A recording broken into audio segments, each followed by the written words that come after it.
సీతారాం. జనక మహారాజు దర్బార్ దగ్గర ప్రస్తుతం మనం ఉన్నామండి. ఎంత అద్భుతమైన సుందరమైన కోట చూసారా. ఇక్కడి నుంచే జనక మహారాజు వారు పరిపాలన కొనసాగించింది. వారు ఉన్నటువంటి కోట ఇది. సీతమ్మ వారు కూడా ఇదే ప్రదేశంలో పెరిగారు. పుట్టిన ప్రదేశం సీతామఢి. మొదటి రోజున అంటే ఈ నేపాల్ ముక్తిధామ్ యాత్రలో మొదటి రోజు మనం సీతామఢి వీక్షించాము. రెండవ రోజు మనం చూస్తున్నటువంటి ప్రదేశమే ఈ జానక్పూర్, అంటే జనక్పూర్ అని అంటారు. జనక మహారాజు పరిపాలించిన ప్రాంతం ఇదంతా కూడా మిథిలా నగరం, మిథిలా రాజ్యం ఒకప్పుడు. ఆ తర్వాత జనక్పూర్గా మారిందనమాట. అంటే కొంచెం కాలాంతరంగా అలా అలా మార్పులు చెందుతూ వస్తాయి కదా, అలా అనమాట. ఇదే ప్రాంతం నుంచి పరిపాలించే వాళ్ళు. మొత్తంగా 10 ఎకరాల కోట అండి ఇది. పూర్తిగా స్థలం అంతా కూడా 10 acres ఉంటుంది. ఎంత సుందరంగా ఉంటుందంటే 4 వైపుల నుంచి మనం చూసినా కూడా చతురస్రాకారంలో నిర్మించారు. అసలు ఒకదానికి మించి ఒకటి కనిపిస్తాయి. ఇటువైపు నుంచి చూస్తే ఒక రకంగా కనబడుతుంది, ఇంకొక వైపు నుంచి చూస్తే ఒక రకంగా. చాలా సుందరంగా ఉంటుంది. నైట్ టైం అయితే ఫుల్ లైటింగ్స్ అవన్నీ పెట్టి చాలా అద్భుతంగా బెస్ట్ టూరిస్ట్ ప్లేస్ అని చెప్పొచ్చు. ప్రతి ఒక్కరు ఖచ్చితంగా నేపాల్ వచ్చినప్పుడు ముందుగా వీక్షించవలసిన ప్రదేశం అనమాట జనక్ మహల్. సరే, ఇక లోపలికి వెళ్దాం రండి.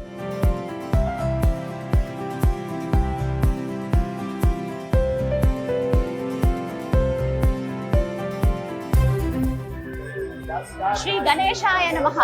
ముందుగా గణపతిని ప్రార్థించుకోవాలి. గణపతి విగ్రహం కూడా మనం ఇక్కడ చూస్తాం. ఇలా మంగళ వాయిద్యాలతో స్వాగతం పలుకుతారు.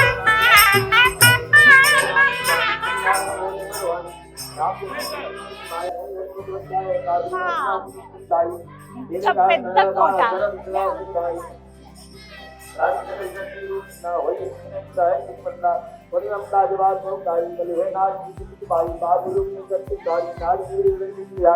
పూర్తిగా ఇదంతా కూడా కోటేనండి. చుట్టూరు కోట ఉంటుంది. మధ్యలో జానకి అమ్మవారి ఆలయం ఉంటుంది.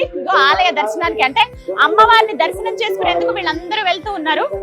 మనం కూడా ముందు వెళ్ళి దర్శనం చేసుకొచ్చి మిగతా విషయాలు మాట్లాడుకుందాం.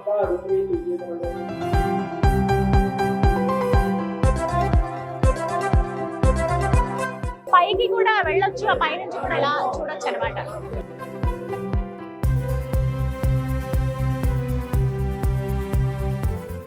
జై హనుమాన్. అమ్మవారికి ఎదురుగుండా ఇక్కడ హనుమానుల వారు ఉన్నారు. ఎంత చక్కగా అలా కూర్చున్నారు. మొత్తం పూర్తిగా సింధూర వర్ణంతో ఉన్నారు స్వామి. అలా కూర్చుని రామబంటిలాగా ఇలా అమ్మవారికి, అంటే ఒక తల్లిలా భావిస్తారు కదా సీతమ్మ తల్లిని, అలా ఆమె ఎప్పుడు ఆజ్ఞయిస్తుందా, ఏం చెప్తుందా అన్నట్టుగా అలా కూర్చుని ఉన్నారు. ఈ కోటలో మధ్యలో జానకి అమ్మవారి ఆలయం ఉంటుంది. చుట్టూ కూడా కొన్ని ఉపాలయాలు ఉంటాయి. అవన్నీ చూసుకుంటూ మనం అలా వెళ్ళొచ్చండి. దగ్గర దగ్గర ఒక 2-3 గంటలు ఇక్కడ ఉంటే మొత్తం అడుగున ఈ కోట అంతా చూసేయచ్చు అనమాట.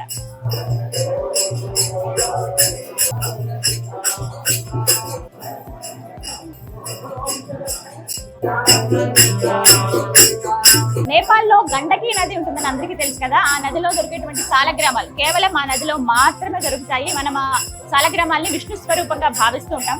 అలా దొరికినటువంటి సాలగ్రామాలను తీసుకొచ్చి ఇక్కడ ఇదే కోటలో పూజిస్తున్నారండి. ఎంత చక్కగా ఉందో. మనం ఇక్కడ నుంచి చూస్తే అవి డైరెక్ట్ గా మనం ఫోటో తీయకూడదు కాబట్టి అలా తీసి మీకు చూపించట్లేదు. బట్ ఇక్కడికి వచ్చినప్పుడు మాత్రం కోట పక్కనే అమ్మవారి ఆలయానికి ఇటువైపు కానీ, అంటే కుడివైపుగానే మనకు కనిపిస్తుంది. తప్పకుండా చూడండి. సాలగ్రామాలన్నీ ఒక దగ్గర పెట్టి పూజిస్తున్నారు. ఆదిశేషులాగా పైన స్వామి అలా ఉంటే మొత్తం సాలగ్రామాల రూపాలు, చిన్న చిన్న నుంచి పెద్ద పెద్ద సాలగ్రామాల వరకు అవన్నీ విష్ణుమూర్తి రూపంగా భావిస్తూ కొలుస్తూ ఉన్నారనమాట ఇక్కడ.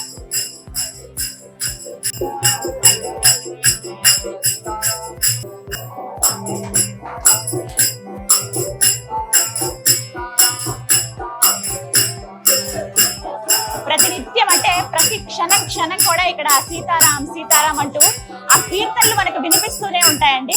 మొత్తం ఈ కోటలో ఎక్కడ విన్నా ఆ సీతారాముడి పేరే మనకి వినపడుతూ ఉంటుంది. అణువణువున ఆ సీతారాములు ఇక్కడ కొలువై ఉన్నారు అని చెప్పడానికి ఇది ఒక నిదర్శనం అనమాట. 24 గంటలు ఆ నామస్మరణ చేస్తూనే ఉంటారు.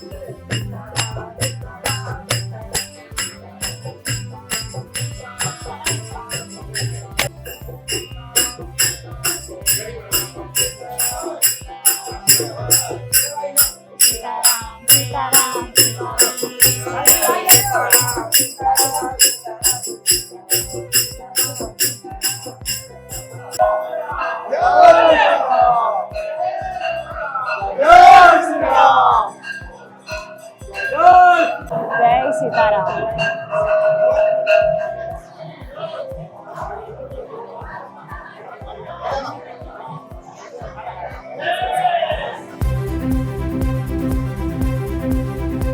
జై సియారాం. ఎంత బాగుందండి అసలు, చాలా హాయిగా ప్రశాంతంగా అనిపిస్తుంది. వచ్చినప్పుడు అంత హడావిడిగా వచ్చాను, కానీ ఒక్కసారి ఆ రాముల వారిని అమ్మవారిని చూడగానే మనసంతా ఏదో భారం తీసేసినట్టుగా హడావిడి టెన్షన్ అంతా లేకుండా ప్రశాంతత అనిపిస్తుంది. ఎంత సుందరంగా ఉన్నారంటే మూర్తులు, అంత ఎత్తులో మనకి చూడొచ్చు అనమాట. బుజ్జి బుజ్జి విగ్రహాలు, అంటే మనం చూసినట్టుగా పెద్ద పెద్ద 4 అడుగులు 6 అడుగులు ఇంత విగ్రహాలు ఉండవు ఇక్కడ ఎక్కడా కూడా. మనం నార్త్ సైడ్ నుంచి చూసుకుంటే చిన్న చిన్నగా ఉంటారు, కానీ మూర్తులు ఎంతో దివ్యంగా ఉంటారు. మొత్తం పసుపు మయంలాగా కనబడుతున్నారు అనమాట. కంప్లీట్ గా ఎల్లో క్లాత్ తో ఇలా కవర్ చేశారు, తెల్లగా ముద్దుగా. అసలు ఎంత సుందరంగా ఉన్నారో, చాలా సంతోషం అనిపించింది. నేను ఇలా చెప్తుంటేనే అర్థం ఏంటుంది ఎంత బాగుందనేది. మీరు ఖచ్చితంగా వచ్చి ఇక్కడ దర్శనం చేసుకోవాలి. జనక్పూర్ వచ్చినప్పుడు మహల్కి రండి, మహల్లో జానకి అమ్మవారి ఆలయం, సీతారాముల దర్శనం చేసుకోండి. అత్యంత పుణ్యప్రదం అది. ఎంత బాగుందో, చాలా మంచి ఎక్స్పీరియన్స్ నాకైతే.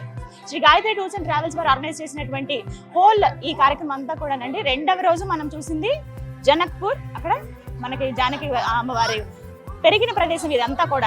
ఆడు పుట్టింది ఒక ప్లేస్ లో కదా, పెరిగిందంతా ఇక్కడే అనమాట. ఇక్కడ అన్ని విశేషాలు వింతలేనండి. మనం ఇలా ఒక్కొక్కటి చూసుకుంటూ వెళ్తే స్వయంవరం జరిగి కళ్యాణం జరిగినంత వరకు కూడా ఈ కీలక ఘట్టాలన్నీ కూడా జనక్పూర్ అంటే ఈ మిథిలా నగరంలోనే జరిగాయి అనమాట. అవన్నీ కూడా నేను మీకు చూపిస్తాను.